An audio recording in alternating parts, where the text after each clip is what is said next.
எத்தனை நாளாய் தவித்தேன். இது ஒரு காதல் கதை. காலங்காலையில் அழைப்பு மணி அழுத்தப்பட்டதும் வியப்போடு வந்து கதவை திறந்த ராதிகாவின் முகத்தில் வியப்பின் அளவு கூடியது. கதவுக்கு வெளியே நின்றிருந்த பெண்ணை விழிவிரிய பார்த்தாள். 22 வயது இருந்தால் அதிகம்தான். துரு துரு முகம், கச்சிதமான உடலில் நூல் வேலைப்பாடு மிகுந்த சுடிதார் பொருத்தமாயிருந்தது. உள்ளே வரலாமா? குரலில் அத்தனை இனிமை. நீ யாருமா? உனக்கு என்ன வேணும்? என் பேர் ரம்யா. எம்ஏ கம்யூனிகேஷன் இப்போ தான் முடிச்சிருக்கேன். தனியார் டிவி ஒன்றில் வேலைக்கு சேர்ந்துருக்கேன். எந்த நிகழ்ச்சி ஒன்றிலும் இன்றைக்கி காலையில் சிறப்பு விருந்தினராக உங்கள் மகன் அஸ்வின் வந்திருந்தார். நான் தான் அவரை பேட்டி எடுத்தேன். அவர் கல்யாணத்தை பற்றி கேட்டபோது என் அம்மா எந்த பொண்ணை காட்டுறாங்களோ எல்லாம் சொல்கிறாங்களோ அந்த பொண்ணு எப்படி இருந்தாலும் நான் தாலி கட்டுவேன்னு சொன்னார்.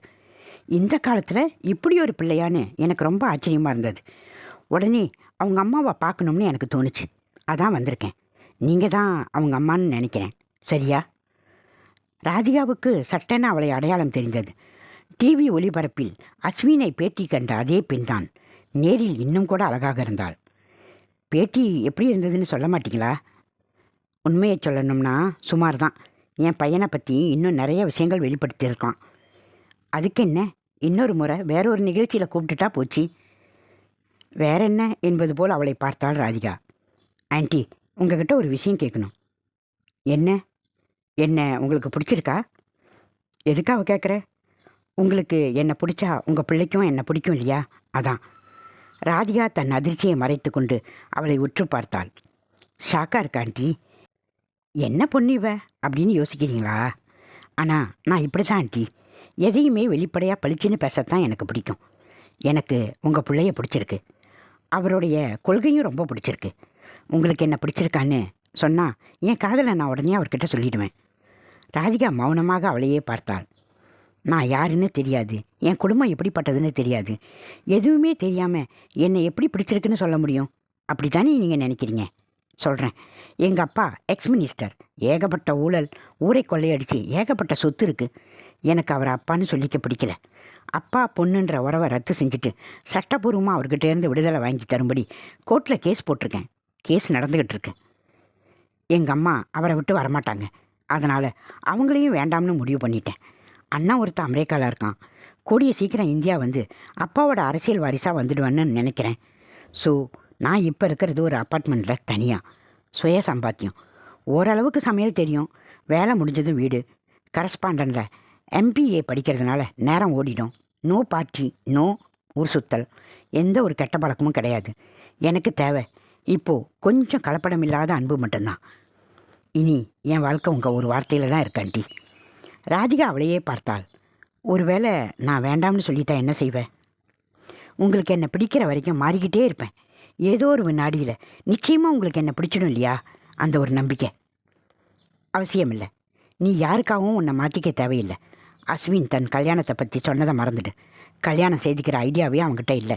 அதனால் அம்மா சொன்னால் கேட்பான்னு புருடா விட்டுருக்கான். அப்படின்னா அம்மா சொன்னாலும் கேட்க மாட்டாருன்னு சொல்கிறீங்களா? அம்மானு ஒருத்தி இருந்தா தானே. அப்போது நீங்கள்? நான் அவனோட சின்னம்மா. இதுக்கு மேலே எதுவும் நீ தெரிஞ்சுக்க வேண்டாம். உன் ஆசையெல்லாம் அழிச்சு போட்டுட்டு கிளம்பு. ரம்யா திகைத்து போய் நின்றாள். செல்ஃபோன் மெலிதாய் வீணை இசை எழுப்பியது போல் அஸ்வின் அதன் திரையை பார்த்தான். பிறகு பேசினான். சொல்லுங்க ரம்யா, நான் என்ன செய்யணும்? உங்கள் அம்மா உயிரோடு இல்லைன்னு நிஜமா அஸ்வின்? அப்புறம் ஏன் என்கிட்ட அம்மா சொல்கிற பொண்ணை தான் கட்டிப்பேன்னு சொன்னீங்க? அது பொய்யா? சில நேரம் தர்ம சங்கடமான கேள்விகளை எதிர்கொள்ள வேண்டி வரும்போது வேறு வழி இல்லாமல் இப்படி பூசி முழுகத்தான் செய்யணும். அதுவும் லவ் ப்ரோக்ராம் வேறு. என்னை பொறுத்தவரை என் அம்மா சாகலை. ஆத்மாக்கு அழிவேது. அது எனக்கு ஒரு பொண்ணை அடையாளம் காட்டும்னு நம்புகிறேன். ஸோ நான் பொய் சொல்லலை. நானும் நம்புகிறேன் மிஸ்டர் அஸ்வின். உங்கள் அம்மா நிச்சயம் இன்றைக்கி ராத்திரிக்குள்ளே உங்கள் வாழ்க்கை துணை யாருன்னு உங்களுக்கு அடையாளம் காட்டிடுவாங்க பாருங்கள். அஸ்வின் வியப்போடு செல்ஃபோனை வைத்தான். அப்பாவின் துரோகம்தான் அம்மாவின் உயிரை எடுத்திருந்தது. இன்னொரு பெண்ணோடு அவருக்கு தொடர்பு இருப்பதை பல விதத்திலும் அவர் நியாயப்படுத்தியும் கூட அம்மாவால் அந்த அதிர்ச்சியை தாங்கத்தான் முடியவில்லை. மனம் நோயுற, உடல் நோயுற்றது. அவளை கவனித்து கொள்ள சின்னம்மாவை வீட்டுக்கு அழைத்து வந்தார் அப்பா. அவள் நன்றாகத்தான் அம்மாவை கவனித்து கொண்டாள். அம்மா முகத்தை திருப்பிக் கொண்டாலும் அவள் முகம் சுளிக்காமல் பணிவிடைகள் செய்தாள். சாரி, நான் உங்களுக்கு பெரிய துரோகம் செஞ்சிட்டேன். தப்பு தான். எனக்கு இங்கே எந்த உரிமையும் வேண்டாம். உங்கள் உடம்பு குணமானதும் நான் இங்கேருந்து போயிடுறேன். என்னை நம்புங்க. நீங்கள் ஒத்துழைப்பு கொடுத்தா தான் உங்கள் உடம்பு சரியாகும். வாழணும்னு நினைங்க, வாழ்வோம்னு நம்புங்க. நிச்சயமாக நான் உங்கள் நிம்மதிக்கு இடைஞ்சலாக இருக்க மாட்டேன். அவள் அம்மாவிடம் ஒரு முறை சொன்னதை கேட்க நேரிட்டது. அதற்கு பிறகுதான் அந்த எதிர்பாராத அதிர்ச்சி நிகழ்ந்தது. வியாபார எதிரி ஒருவன் அப்பாவை ஆள் வைத்து குத்தி கொன்றான். அந்த அதிர்ச்சியில் அம்மா பிரம்மை பிடித்தாற்போல் உத்தரத்தை வெறித்தபடி 4 நாள் கடந்தாள். 10 வயசு அஸ்வினை ராதிகாவின் கையில் பிடித்து கொடுத்துவிட்டு உயிரை விட்டுவிட்டாள் அம்மா. அன்றிலிருந்து அவனை வளர்த்தது ராதிகாதான். என்னதான் அவள் அன்பாக இருந்தாலும் அஸ்வினால் அவளோடு சகஜமாக இருக்க முடியவில்லை. ஒதுங்கியே இருந்தான். அவனது வளர்ச்சியில் அவளது பங்கு அதிகம்தான் என்றாலும் அவன் அதிகம் பேசுவதில்லை.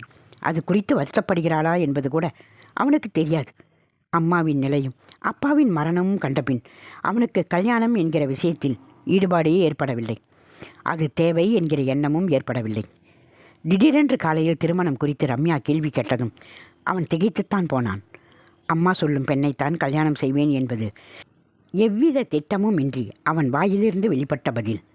ஆனால் இன்று இரவுக்குள் உங்கள் அம்மா ஒரு பெண்ணை அடையாளம் காட்டுவாள் என்று ரம்யா சொன்னதுதான் மிகவும் ஆச்சரியமாயிருந்தது. அவனுக்கு அந்த ஆச்சரியத்தோடு தான் வீட்டுக்கு வந்தான் அஸ்வின்.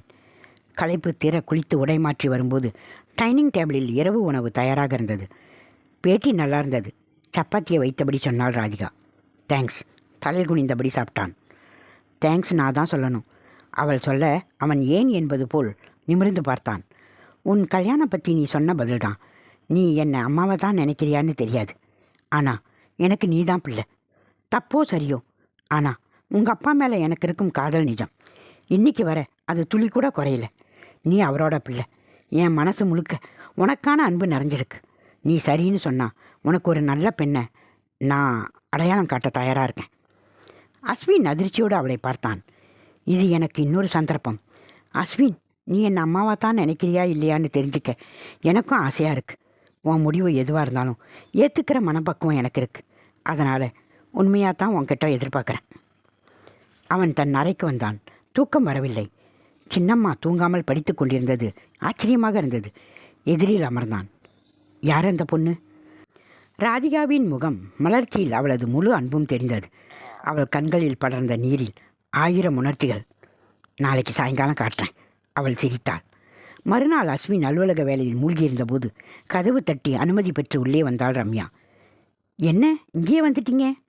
உங்கள் பேட்டியோட டிவி காஃபி கொடுக்கலாம்னு வந்தேன். அப்படியே உங்ககிட்ட ஒரு முக்கியமான விஷயமும் சொல்லிட்டு போகலான்னு தான். என்ன விஷயம்? என்ன உங்களுக்கு பிடிச்சிருக்கு. கொஞ்ச நாள் காதலிச்சுட்டு நம்ம கல்யாணம் செஞ்சு போமா? அவன் திகைத்தான். நான் தான் சொன்னேனே. நான் எங்கள் அம்மா சொல்கிற அவன் முடிப்பதற்குள் ஃபோன் அடித்தது. உனக்கு பொருத்தமான ஒரு நல்ல பொண்ணை பார்த்துருக்கேன்னு சொன்னேன்ல, அவள் இப்போது உன் எதிரில் தான் இருக்கா. அவள் காதலை சந்தோஷமாக ஏற்றுக்கோ அஸ்வின். நான் தான் அவளை அங்கே அனுப்பினேன். அஸ்வின் ஃபோனை வைத்து விட்டு ரம்யாவை பார்த்தான். போகலாமா? எங்கே? காதலிக்கு தான். ஆச்சரியமாக இருக்குது. உங்கள் அம்மா உங்களுக்கு ஃபோன் பண்ணி காதலிக்க சொன்னாங்க. ஆமாம். அவங்க இறந்துட்டாங்கன்னு. உயிரோடு தான் இருக்காங்க, வேறு ரூபத்தில். அவன் எழுந்தான். அவள் கரத்தை பற்றியபடியே நடந்தான்.